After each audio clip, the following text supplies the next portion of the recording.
থার্কি ওয়েদারে কি আর কব, গেছি একটু শপিং করতে, তাও ঠিকঠাক করে করতে দিল না এই বৃষ্টির জ্বালায়। তো হ্যালো গাইস, কেমন আছো সবাই? আশা করছি সবাই খুব ভালো আছো, আমি খুব ভালো আছি। আমি আর সোনালি গেছিলাম একটু পুজোর শপিং করতে, বসতেই পারছো সামনে পুজো আসতেছে। আর যাওয়ার সঙ্গে সঙ্গে যে ওরে দেখি কি বৃষ্টি নামছে রে, বাড়িতে দেখে গেছি রোদ, ওখানে গিয়ে দিই ওরে বৃষ্টি, নিয়ে যাই নাই ছাতা, কি করবো। আর এই ওয়েদারে একটু চা না খেলে তো ভালোই লাগে না। আর শপিং করার আগে আমরা চা খেয়ে নিলাম। এবার যাই তো দেখি আমার মাথায় সিট পড়ছে। ওরে রে রে রে, কি কালেকশন, কি কালেকশন, এত সুন্দর সুন্দর কালেকশন, আমি তো প্রেমে পড়ে গেছি। আর স্কার্টগুলো দেখো, শর্ট কুর্তিগুলো দেখো, ওরে বাবা, চুমু চুমু চুমু পুরো একদম। আর অনেক কিছু ছিল, অনেক টপ বলো, এত টপের কালেকশন খুব ভালো খুব।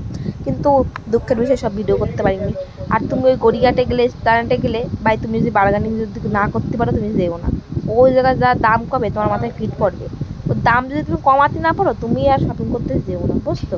আর এই জায়গায় সোনালি অনেক ডিপ্রেশনে পড়ে গেছে, আমি কী কিনবে করে, ও তো গেছে কিছু ভাবে যায় নাই। ওখানে যাই ভাবতে ভাবতে মরছে যে কী কিনবো ভাই, কী কিনবি, এত সুন্দর জিনিস সব দেখে মনে হচ্ছে বাড়ি নিয়ে যায়, কিন্তু পয়সা নাই ভাই। এত টাকা যদি আমার থাকতো আমি বাজার ধরে বাড়ি তুলে নিয়ে যেতাম। মানে কি আর বলবো। আর এই যে আমার বান্দরের মতন মুখটা একটু দেখে নাও। আর পাশে একটা কাকু আমার দেখে এমন হাসি দেশে, আমি তো পুরো লজ্জায় গোড়োগুড়ি খাওয়ার মতন অবস্থা। কাকুরা দেখছো ভালোই কিউট আছে, বুঝছো। আর এই জায়গায় অবস্থা দেখো, কতি কতি কেনবে না কই এমন কিনা দেশে। দেখো খালি একটু দেখো, রাস্তার মাঝখানে বলতেছে ভাই একটু ধর, আমি আর পারতেছি না, কে ভাই যে বাড়ি যাবো। আর এই সময় পাইছে আমার জম্বের খিদে, কি করবো গাইস। খিদে এক পাইছে, খিদে আর অমনি করে আমার ধরতে, আমি কি তা করি। গেছি সেই সকাল 8টার সময় বাড়ির থেকে বেরোইছি, তখন সেই বিকাল হয়ে গেছে প্রায়, তাও আমাদের মানে কেনাকাটা কম, মানে শেষই আসছে না মোটে। এবার আমি করছি ভাই এইসব বাদ দে, আগে খাওয়াতে হবে, এবার খাওয়ার পরে তারপর তুই যা করবি তাই শুনবো, যেখানে কবি সেখানে যাবো। এবার করছে এবার গেছি, এবার ডেকার্স লেনে, ওখানে গিয়ে তো এবার মিক্স ফ্রাইড রাইস আর চিলি চিকেন পাইছি, নান্দাই খাইছি।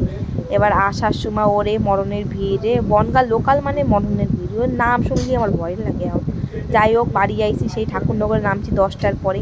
এবার বাড়ি যাওয়ার আইসি, এবার ভাবছি ভাই কী করবো, বা আমরা অবস্থা দেখছো একদম পুরো আর আমার দাদা নিতে এসেছিল, আর প্যান্টের অবস্থা দেখো, ওরে কাদা বর্ষে রে, মনে হচ্ছে জোন ঘাটে বাড়ি আইসি।